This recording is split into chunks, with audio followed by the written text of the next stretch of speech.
تو آج ہم بات کریں گے دبستان دلی کی۔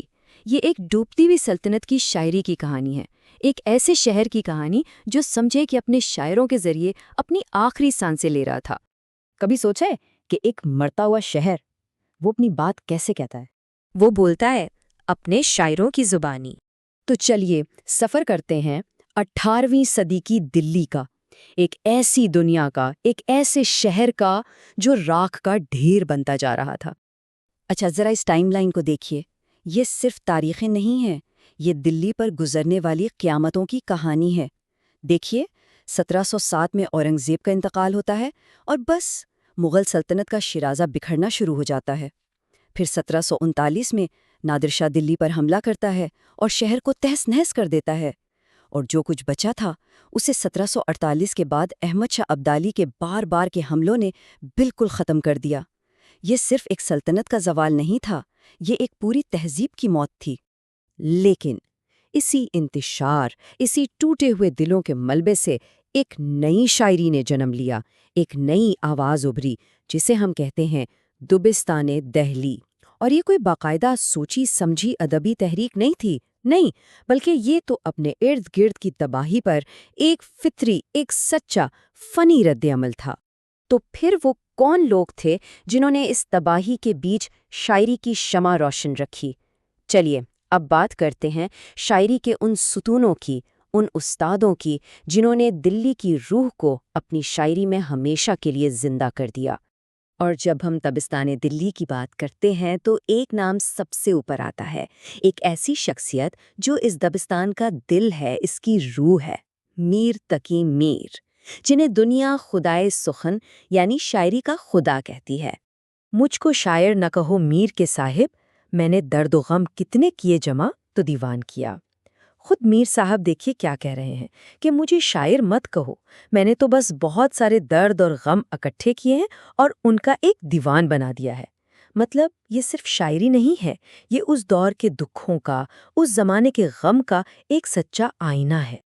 میر تو یقیناً اس دبستان کی روح تھے، لیکن وہ اکیلے نہیں تھے۔ ان کے ساتھ مرزا محمد رفیع سودا، خواجہ میر درد جیسے بڑے بڑے استاد شاعر تھے، اور پھر اسی روایت کو آگے بڑھانے والوں میں مومن خان مومن، ابراہیم ذوق اور مرزا غالب جیسے نام آتے ہیں۔ ان میں سے ہر ایک نے اس دبستان کی آواز میں اپنا ایک الگ، ایک خاص رنگ شامل کیا۔ تو آخر اس شاعری کی سب سے بڑی پہچان کیا ہے؟ وہ کون سا جذبہ ہے جو اس میں ہر جگہ نظر آتا ہے؟ وہ ہے درد کی شاعری، غم کا احساس۔ اس اسکول کی شاعری کو اگر ایک لفظ میں بیان کرنا ہو تو وہ ہے حزن و یاس، یعنی ایک بہت گہری اداسی اور مایوسی کا احساس۔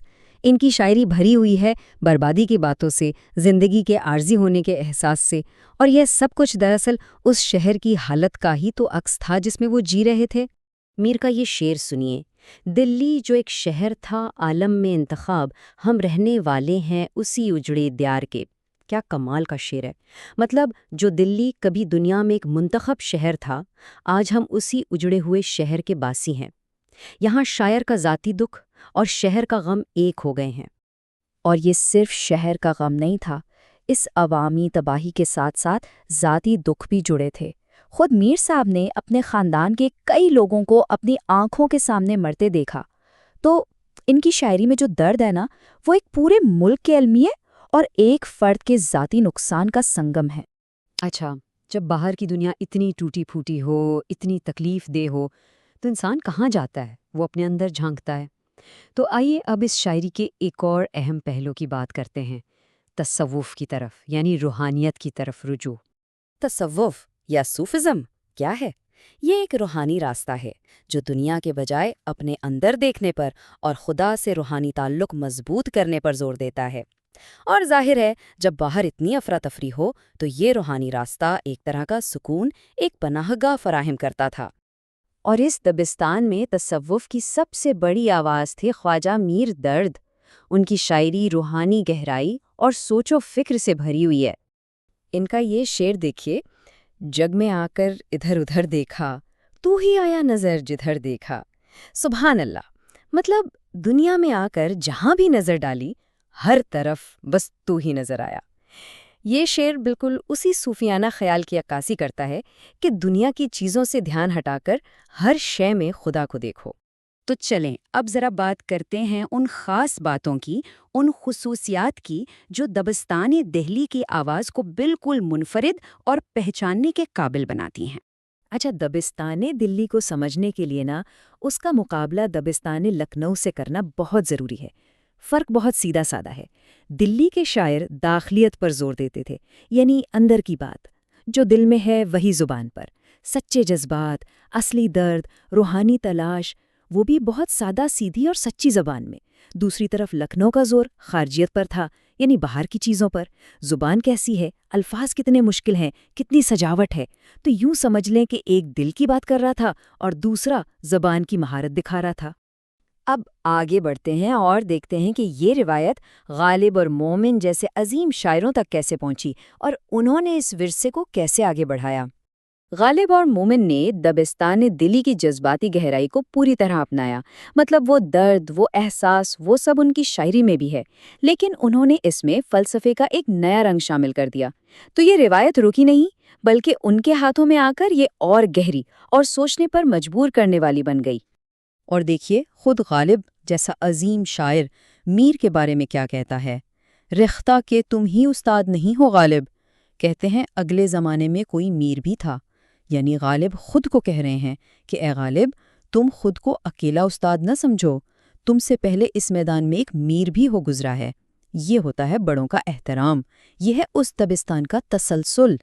تو آخر میں اگر ہم پوچھیں کہ دبستان دہلی کا ورثہ کیا ہے، اس نے ہمیں کیا دیا، تو جواب ہے سچائی اور خلوص، جذبات کی گہرائی، اندر کی دنیا پر توجہ اور سادہ مگر خوبصورت زبان۔ یہ صرف شاعری نہیں ہے، یہ ایک شہر کی روح کی تاریخ ہے جو آج بھی ہمارے دلوں سے بات کرتی ہے۔ اور آخر میں میر کا یہ شعر جو شاید اس پورے دبستان کی روح کو اپنے اندر سمیٹے ہوئے ہے، پتا پتا بوٹا بوٹا حال ہمارا جانے ہے، جانے نہ جانے گل ہی نہ جانے باغ تو سارا جانے ہے۔ کیا بات ہے کہ میرا دکھ اتنا گہرا ہے، اتنا سچا ہے کہ باغ کا ہر پتا، ہر پودا اس سے واقف ہے، بس ایک وہ محبوب ہے جو نہیں جانتا۔ یہ ایک ذاتی درد ہے جو اتنا شدید ہے کہ پوری کائنات اس میں شریک ہو جاتی ہے۔ یہی دبستان دہلی کا کمال ہے۔